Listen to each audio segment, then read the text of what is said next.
Bulletin में 24 news के नाजरीन के साथ साथ UK 44 के नाजरीन को भी खुशामदीद कहेंगे और बुलेटिन के आगाज में आपको ये खबर देंगे कि सुप्रीम कोर्ट में IG इस्लामाबाद तबादला केस में कोर्ट ने रिपोर्ट पर आजम सवाती से जवाब तलब कर लिया है। चीफ जस्टिस ने रिमार्क्स देते हुए कहा है कि हम आर्टिकल 62(1)(f) के तहत कार्रवाई करेंगे। अदालत ने JIT की रिपोर्ट पर आजम सवाती से मंगल तक जवाब तलब कर लिया है। सुप्रीम कोर्ट में IG इस्लामाबाद तबादला केस में अदालत ने रिपोर्ट पर आजम सवाती से जवाब तलब कर लिया है। मजीद तफसीलात क्या है अमानत गशकोरी से जानते हैं। अमानत गशकोरी बताइएगा।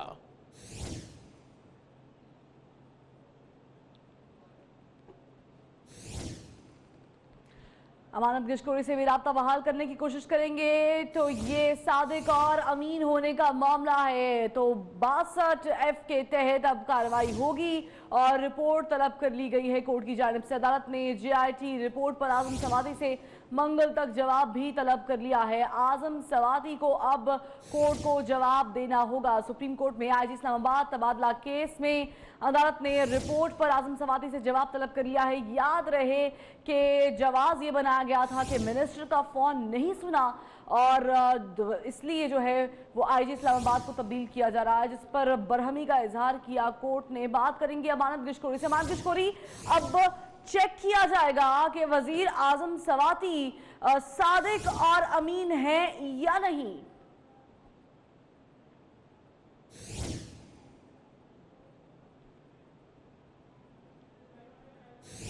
कोर्ट में IG इस्लामाबाद जान मोहम्मद के तबादले से मुतालिक आज को नोटिस केस की समाअत हुई है। चीफ जस्टिस की सरबराही में 3 रुकनी बेंच ने समाअत की है और अदालत की जानिब से जो JIT बनाई गई थी तहकीकात के लिए वो रिपोर्ट अदालत में पेश की गई है और रिपोर्ट देखने के बाद अदालत ने ये हुक्म दिया है कि आजम सवाती इस रिपोर्ट पर JIT की रिपोर्ट पर अपना जवाब जमा कराएँ और अदालत देखेगी कि 62(1)(f) के तहत कार्रवाई की जाएगी आजम सवाती के खिलाफ कि क्या वो इस अहल हैं कि वो वजीर रह सकें। चीफ जस्टिस पाकिस्तान की जानिब से ये मार्क्स दिए गए कि गरीब खानदान जो था उन्हें धौंस धमकी दी गई और आजम सवाती के खिलाफ कोई पर्चा दर्ज नहीं किया गया। क्या ऐसा बंदा वजीर रहने के काबिल है? अभी आजम सवाती को बुलाएं, हम चार्ज फ्रेम करते हैं और हम चेक करते हैं 62(1)(f) के तहत कि क्या वो वजीर रहने के काबिल भी हैं। जिस पर अली जफर जो कि वकील थे आजम सवाती के, उन्होंने बताया कि आजम सवाती मुल्क से बाहर हैं। वो अटामिक एनर्जी कमीशन का इजलास हो रहा है वियना में, वहाँ पर गए हुए हैं। 3 दिसंबर को वापस आएंगे।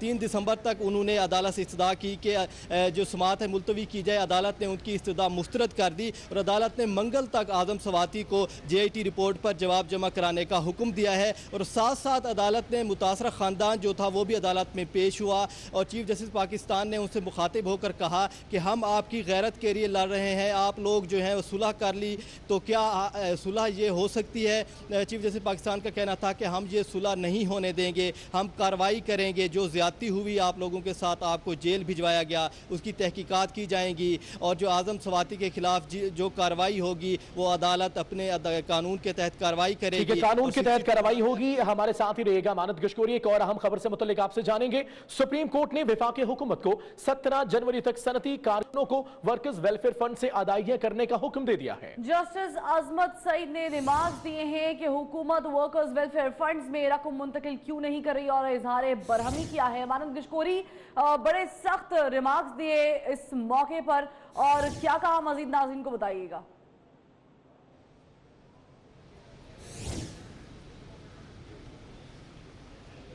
जी बिल्कुल, सनती कारकुनों को वर्कर वेलफेयर फ़ंड से जो रकम की अदायगी है वो करने से मुतल्लिक केस की समाअत हुई। जस्टिस अजमत सईद की सरबराही में 2 रुकनी बेंच ने केस की समाअत की और अदालत ने वफाकी हुकूमत को ये हुक्म जारी किया है कि 17 जनवरी तक जितनी भी अदायगियाँ रहती हैं उनमें जो डेथ ग्रांट्स हैं, मैरिज ग्रांट्स हैं और जो दीगर स्कॉलरशिप्स हैं वो वर्कर्स को दी जाएँ और 17 जनवरी तक तमाम जो रकूम है उनकी अदायगी की जाए। जैसे अजमत सईद ने जो सेक्रेटरी ख़जाना थे उन्होंने रिपोर्ट पेश की जिस पर जस्टिस अजमत सईद ने बरहमी का इजहार किया कि आपने अब तक रकम जो थी वो अदा क्यों नहीं की।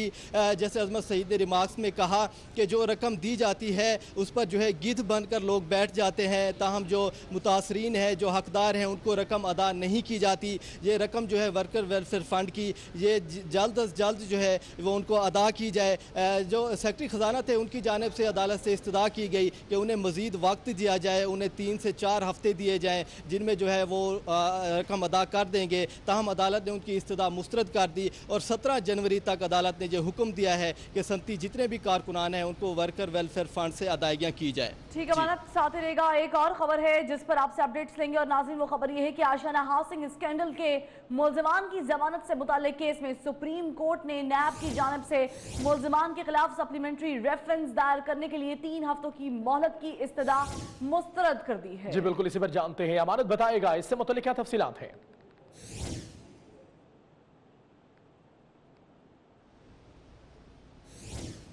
जी बिल्कुल, आशियाना हाउसिंग स्कैंडल केस में मुल्ज़मान की ज़मानत की अपीलों पर समाअत हुई है। जैसे अजमत सईद की सरबराही में 2 रुकनी बेंच ने केस की समाअत की, जिस पर नैब प्रोसिक्यूटर ने अदालत को बताया कि जो रेफरेंसेस हैं वो दायर नहीं हो सकते क्योंकि शहबाज शरीफ जो हैं वो नैब की ज़ेर हिरासत हैं और जुडिशल रिमांड पर जब वो होंगे तभी उनके खिलाफ रेफरेंस दायर किया जा सकता है। और उन्होंने इस्तदा की अदालत से नैब प्रोसिक्यूटर ने कि उन्हें 3 हफ्ते का वक्त दिया जाए और वो जो मुल्ज़मान हैं उनके खिलाफ रेफरेंस दायर करेंगे, जिस पर जैसे अजमत सईद ने रिमार्क्स में कहा है कि वो जल्दी ना करे, नैब जल्दी ना करे, आधा जो है कच्चा पक्का रेफरेंस दायर ना किया जाए। शहबाज शरीफ का जो मामला है वो जो अभी नैब में चल रहा है हमें उससे कोई दिलचस्पी नहीं है, जो केस अदालत में है हमने वो चीज़ देखनी है। और जो मुल्ज़मान जिन्होंने अपीलें की हुई हैं ज़मानत पर, उनके खिलाफ नैब जो है 2 हफ्तों में ज़िमनी जो रेफरेंस है वो दायर करे। अदालत ने सप्लीमेंट्री रेफरेंस दायर करने के लिए नैब को 2 हफ्ते दिए हैं। आशियाना हाउसिंग स्कीम में 4 मुल्ज़मान थे,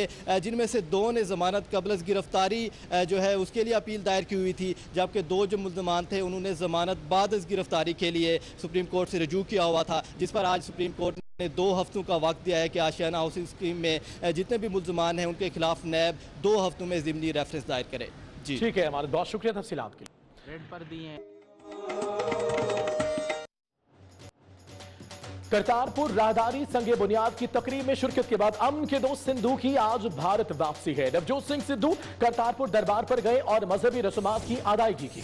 24 न्यूज से खुसूसी गुफ्तगू में सिद्धू ने कहा कि करतारपुर कॉरिडोर का संगे बुनियाद रखे जाने से उम्मीदों का सफर हकीकत में तब्दील हो गया है। आने वाले वक्त में दोनों मुल्कों में अमन के साथ तिजारत, सकाफत और दूसरे शोबों में भी नए रास्ते खुलेंगे। उन्होंने इस मौके पर मजीद क्या कहा, आप भी देखिए और सुनिए।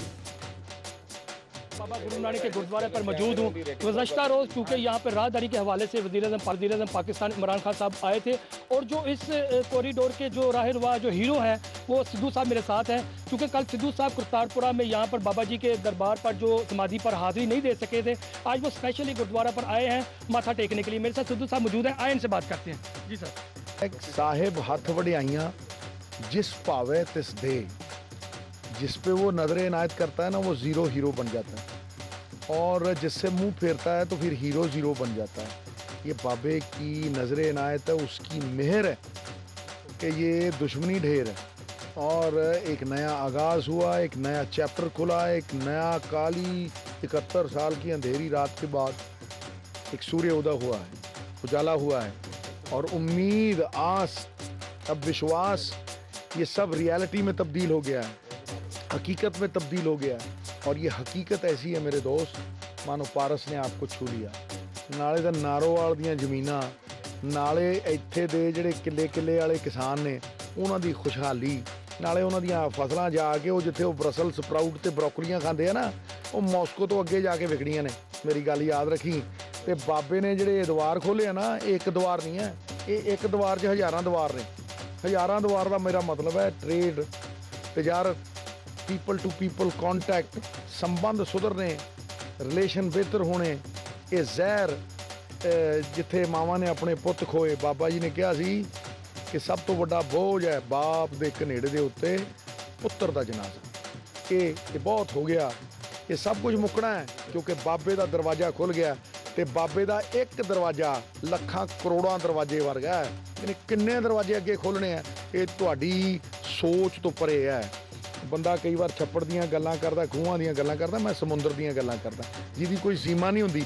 आकाश दी कोई सीमा नहीं, ये सीमा तो चलिया।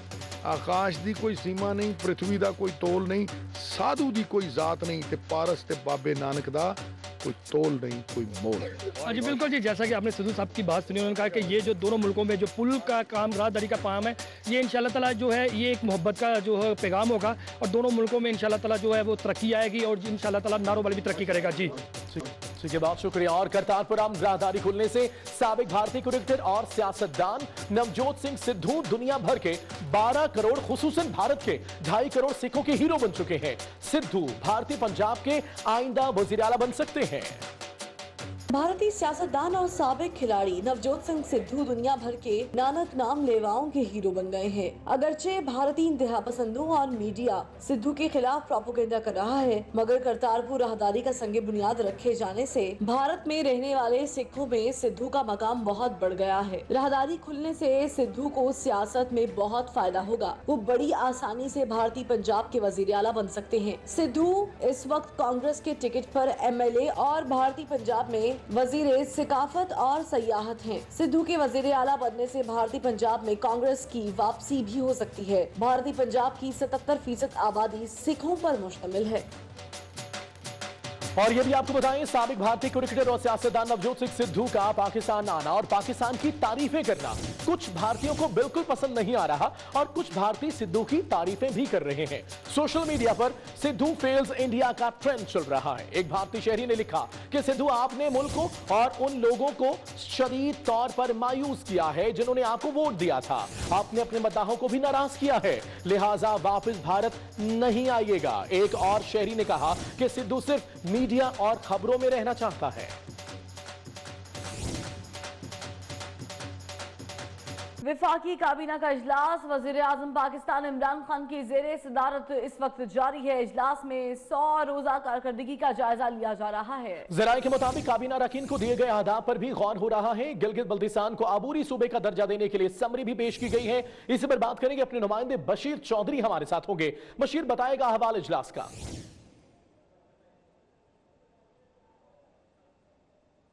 जी बिल्कुल, वज़ीर आज़म इमरान खान की ज़ेर सदारत वफाकी काबीना का इजलास इस वक्त वज़ीर आज़म ऑफिस में जारी है, जिसमें जो हुकूमत के 100 रोज़ा प्लान था उस पर जो दिए गए अहदाफ थे उनका जायज़ा लिया जा रहा है। वफाकी वज़रा की जो कारकर्दगी है उसका जायज़ा लिया जा रहा है और जो अहदाफ हासिल हुए हैं उन पर और जो हासिल नहीं किए जा रहे उन पर गौर किया जा रहा है कि इसमें मज़ीद कितनी बेहतरी लाई जा सकती थी और क्या इक़दामात मज़ीद किए जा सकते थे। जो आज का 8 नुकाती एजेंडा है उसमें सबसे अहम चीज़ जो है वो गिलगित बल्तिस्तान को अबूरी सूबा बनाए जाने के हवाले से इक़दामात हैं वो किए जाने हैं। वफाकी वज़ीर उमूर कश्मीर की ज़ेर सदारत जो है वो एक कमेटी बनाई गई थी, उसने उन इस्लाहात को आगे बढ़ाया है जो गुज़श्ता हुकूमत में इस्लाहाती अमल जो है वो सरताज अजीज़ की सरबराही में एक कमेटी जो है वो कर रही थी, जिसके नतीजे में हुकूमत इस नतीजे पर पहुंची है कि गिलगित बल्तिस्तान को अबूरी सूबा जो है वो बनाया जाए ताकि सूबे के जो इख्तियारात हैं उनमें इजाफा किया जा सके। मुस्तकिल सूबा जो है वो नहीं बनाया जा सकता क्योंकि अक़वाम मुत्तहिदा की करारदाद की रोशनी में ये मुमकिन नहीं है। इसके अलावा मुख्तलिफ इदारों में जो तकर्रियाँ और तैनातियाँ हैं वो भी आज वफाकी काबीना के एजेंडे में शामिल हैं और इसके साथ साथ मुख्तलिफ जो पॉलिसीज़ हैं उनकी भी काबीना मंजूरी देगी। ठीक है बशीर चौधरी, आप हमारे साथ ही रहिएगा। अपने नाज़रीन को यह भी बताते चलें, पीटीआई हुकूमत के 100 रोज पूरे हो गए हैं। 100 रोज में हुकूमत ने कितने वादे पूरे किए हैं, हुकूमत की कारकर्दगी क्या रही है, इस बारे में भी अपने नुमाइंदे बशीर चौधरी ही से जानते हैं। तो बशीर, 100 रोजा प्लान पर कितना अमल हुआ?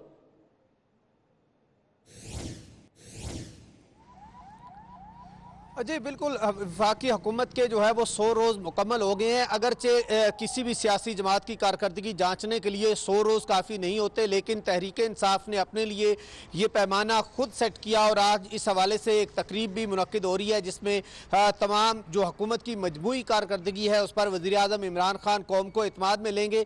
लेकिन हमारे सामने चंद एक बड़े इदारे जो आते हैं, जो वजारतें आती हैं, जिनमें सबसे अहम पार्लियामेंट है। अगर उसको देखा जाए तो तहरीक इंसाफ इन 100 दिनों में एक भी बिल जो है वो पास करने में कामयाब नहीं हो सकी और उसकी बुनियादी वजह जो है वो कायमा कमेटियां ना होना है। और कायमा कमेटियां इसलिए तश्कील नहीं पा रही कि हुकूमत और अपोजिशन के दरमियान पब्लिक अकाउंट्स कमेटी की चेयरमैनशिप का तनाज़ा है। इन 100 दिनों में हुकूमत जो है वो ऐवान का माहौल भी बेहतर करने में कामयाब नहीं हुई क्योंकि बुनियादी जिम्मेदारी ऐवान को चलाने की हुकूमत की होती है। ऐवान का माहौल भी जो है वो गर्म ही रहा और तारीख में पहली बार हुकूमत ने अपोजिशन लीडर की तकरीर के दौरान जो है वो एहतजाज किया। किया। इसके साथ साथ वज़ीर-ए-आज़म इमरान खान खुद जो है वो सिर्फ 4 मरतबा असम्बली में आए, जबकि उनका ये दावा था, ये ऐलान था कि वो असम्बली में आया करेंगे और जवाबात जो है वो दिया करेंगे। देखा जाए मुख्तलिफ अगर वजारतों की कारकर्दगी तो वजारत खारजा अगरचे ये दावा करती है कि उन्होंने बड़ी कामयाबी हासिल की, लेकिन वज़ीर खारजा की जो पहली 4 प्रेस कॉन्फ्रेंस थी उनमें कहीं कश्मीर का जिक्र नहीं था। अक़वाम मुत्तहिदा की जनरल असम्बली ने असम्बली के इजलास में उन्होंने मुकदमा कश्मीर को भरपूर अंदाज में जो है वो उजागर किया। करतारपुर जो गुज़श्ता रोज़ का इवेंट था वो भी पाकिस्तान की खारजा पॉलिसी के हवाले से जो है वो अहम समझा जा रहा है, लेकिन एक तासुर जो मिल रहा है इस वक्त के पाकिस्तान भारत के साथ मुज़ाकरात की बात करता है और करनी भी चाहिए, लेकिन अब ये तासुर बढ़ रहा है कि पाकिस्तान मुज़ाकरात की बात जो है वो इतनी ज़्यादा कर रहा है कि भारत जो है वो एरोगेंट हो गया है इस मामले में कि शायद पाकिस्तान जो है वो मुज़ाकरात की भीख मांग रहा है, लेकिन जबकि हकीकत में ऐसा नहीं है। इसके अलावा मुख्तलिफ वजारतें हैं जिनमें वजारत रेलवे का ये दावा है, शेख रशीद का ये दावा है कि उन्होंने 2 अरब जो है वो कमाए हैं, जो मुनाफा कमाया है। मुराद सईद जो वफाकी वज़ीर मुमलिकत हैं मवासलात के, उनका ये दावा है कि वो नंबर 1 वज़ीर हैं। कुछ वज़ीर ऐसे भी हैं जिनकी कारकर्दगी हमें मालूम हुई है कि वो तसल्ली बख्श नहीं है और वज़ीर-ए-आज़म उनसे खुश भी नहीं है। उनमें वज़ीर मुमलिकत बराए दाखिला भी हैं, वज़ीर IT भी हैं, वज़ीर IPC भी हैं और कुछ दीगर वज़ीर भी शामिल हैं। वज़ीर ख़जाना जो इस मौजूदा हुकूमत का ब्रेन समझे जाते थे, उनकी जो पॉलिसियाँ हैं वो अगरचे अब कुछ हद तक जो है वो मुआशी सूरत हाल स्टेबल ज़रूर हुई है सऊदी अरब से $1 अरब आने के बाद, लेकिन अभी तक मुल्क के अंदर जो बिजली, गैस और जो अशियाए खुर्दोनोश हैं उनकी जो कीमतें हैं इन पॉलिसियों के बायस वो इतनी ज़्यादा बढ़ गई हैं कि अवाम जो कि इस तब्दीली की ख्वाहिश करते थे और इस तब्दीली के लिए उन्होंने वोट दिए थे वो ज़्यादा खुश नज़र नहीं आ रहे इन 100 दिनों के हवाले से। बहुत शुक्रिया बशीर चौधरी, आपने तफसीलात हमारे साथ। पाकिस्तान तहरीक इंसाफ ने इक़्तिदार में आने से कबल मुल्की मईशत की बहाली का ऐलान किया। 100 रोज प्लान के तहत माशी तरक्की और खुशहाली के लिए किए गए ऐलानात पर किस हद तक अमल दरामद किया गया है, वकास अजीम की रिपोर्ट में देखते हैं।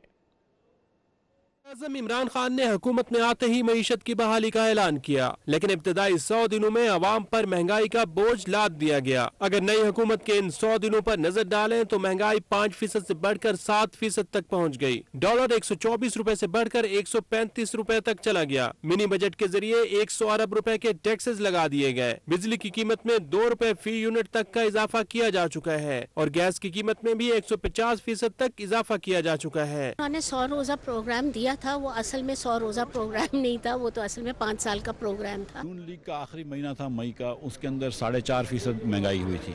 अक्टूबर के महीने में 7% हो गई। सऊदी अरब से 3 अरब डॉलर्स का कर्ज लिया गया, जबकि चीन और IMF से कर्जे की बात नहीं बन सकी। ज़र मुबादला के ज़खायर 10 अरब 29 करोड़ डॉलर से कम होकर 7 अरब 29 करोड़ डॉलर तक पहुँच चुके हैं, जबकि बरामदात में भी खास इजाफा नहीं हो सका। जो इनका तरीक़ेकार रहा है यू टर्न्स का, तो बेहतर है कि सोच समझ के ही बात करें बजाय इसके कि फैसला करें फिर उसको फिर रिवर्स करें। मेरे ख्याल में मुतमईन हूँ कि जो हमने 100 दिन के अंदर काम किया वो वाकई में एक ऐसा काम हुआ है जो मुख्तलिफ है माजी से। वज़ीर आज़म इमरान खान के 100 रोजा प्लान के तहत 1 करोड़ नौकरों के लिए हिकमत अमली के ऐलान का वादा किया गया था, जबकि छोटे और दरमियाने कारोबार को बहाल करने के लिए टैक्सों में कमी और टैक्स रिफंड्स करने का ऐलान भी किया गया। लेकिन इन तमाम वादों और दावों की तकमील की बजाय हुकूमती वज़रा का जोर सिर्फ अपोजिशन को लताड़ने में सर्फ हो रहा है। वकास अजीम, 24 न्यूज़, इस्लामाबाद। और 100 रोज की कहानी, आवाम की जुबानी। आपके ख्याल में हुकूमत के 100 रोज कैसे रहे? कौन कौन से वादे पूरे हुए और कहां कहां लिया यूटर्न? अपना 10 सेकंड का पैगाम रिकॉर्ड करें और 031712422424 पर भेजें। हम आपका पैगाम पहुंचाएंगे हुक्मरानों तक, इक्तदार के ऐवानों तक। इमरान खान की कारकर्दगी से बहुत मुतमईन है। मैंने उनको वोट 5 साल के लिए दिया, ना कि 100 दिन के लिए। हुकूमत ने कुछ नहीं किया 100 दिन में, सिर्फ आवाम को जलील और बर्बाद कर दिया। इमरान खान साहब ने KPK में उलमा के वजीफे जारी किए हैं, यही उनका इक़दाम पंजाब में भी होना चाहिए। ये इक़दाम उनका बहुत अच्छा है, उलमा को रिलीफ देना।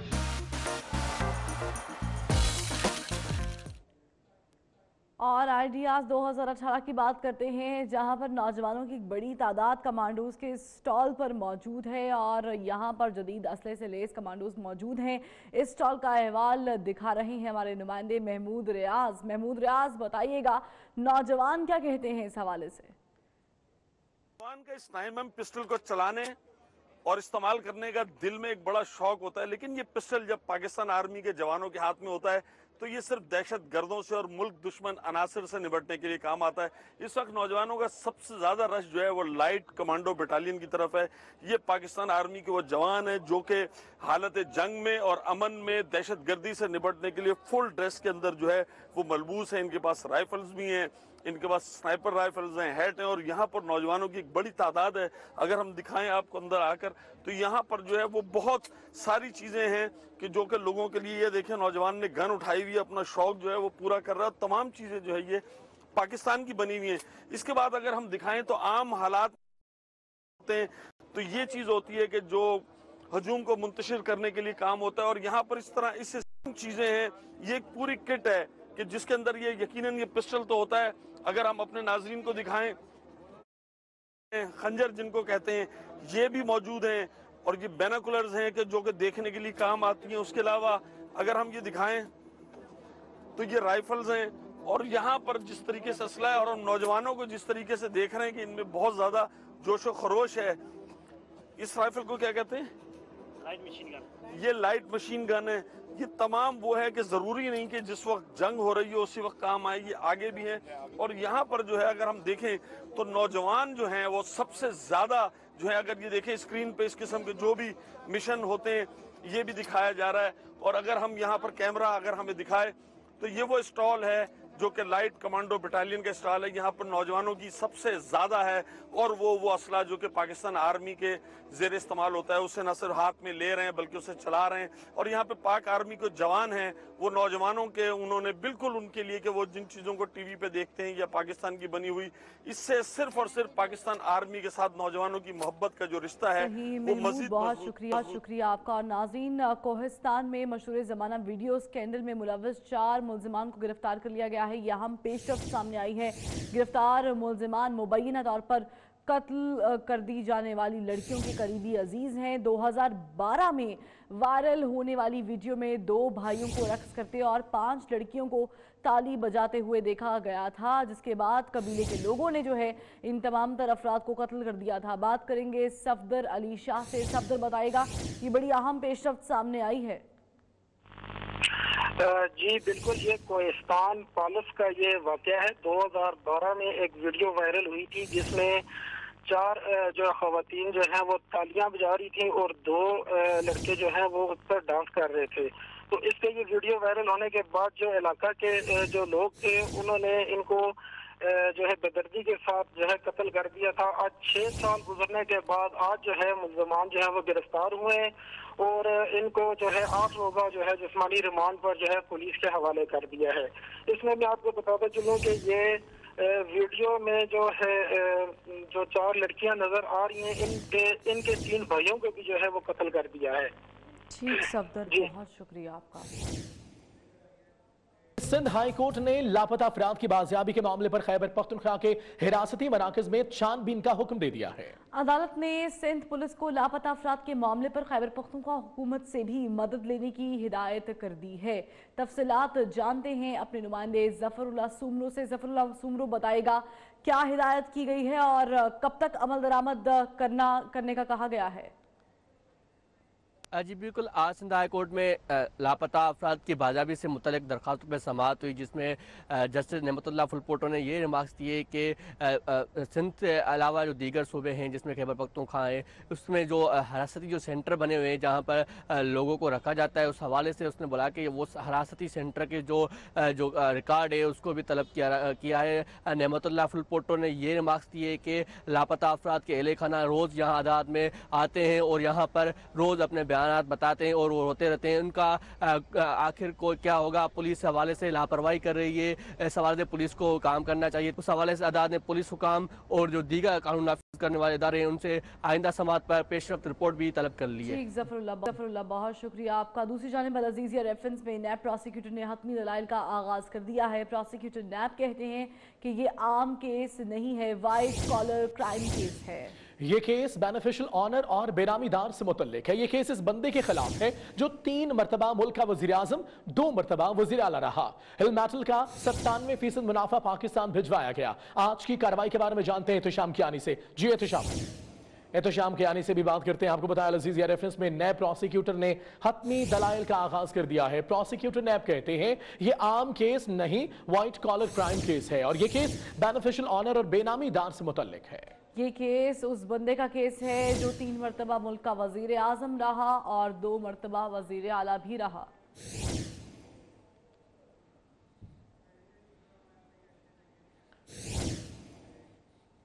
और ये खबर है गुजरावाला से, जहां एफआईए साइबर क्राइम सेल ने कार्रवाई करते हुए डिजिटल करेंसी के गैर कानूनी कारोबार में मुलव्विस 2 मुलजिम गिरफ्तार कर लिए हैं। गिरफ्तार मुलजिमान में सलीम अनवर और आसिफ इकबाल शामिल हैं। ये अहम और बड़ी कार्रवाई की गई है एफआईए गुजरावाला विंग की जानिब से, जहां पर जो है वो डिजिटल करेंसी के गैर कानूनी कारोबार में मुलव्विस 2 अफराद गिरफ्तार किए जा चुके हैं। गिरफ्तार मुलजिमान के बारे में आसिफ इकबाल है। सलीम अनवर और आसिफ इकबाल इस वक्त एफआईए साइबर क्राइम सेल के हवाले हैं।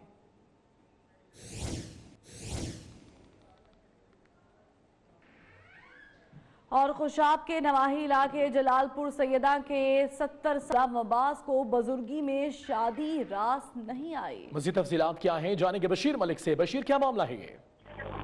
जी, ये खुशाब के नवाही इलाके जलालपुर सैयदा का रहायशी 70 साल खुशाब है, जिसकी खुशाब की रहायशी असलम कलाम में बात हुई कि तो उसने कहा कि मेरी जो है साली है, आपकी शादी मैं उससे करा देता हूँ। उससे 3 लाख रुपए ले लिए। दूल्हे मियाँ ने 3 लाख रुपए दे दिए। निकाह हाँ आया, उसने भी 10,000 रुपए ले लिए। सब कुछ जेली था, रुखसती भी होगी। दूसरे दिन जेली भाई गया दुल्हन को साल। ठीक है बशीर मलिक, बहुत शुक्रिया तफसीलात के लिए।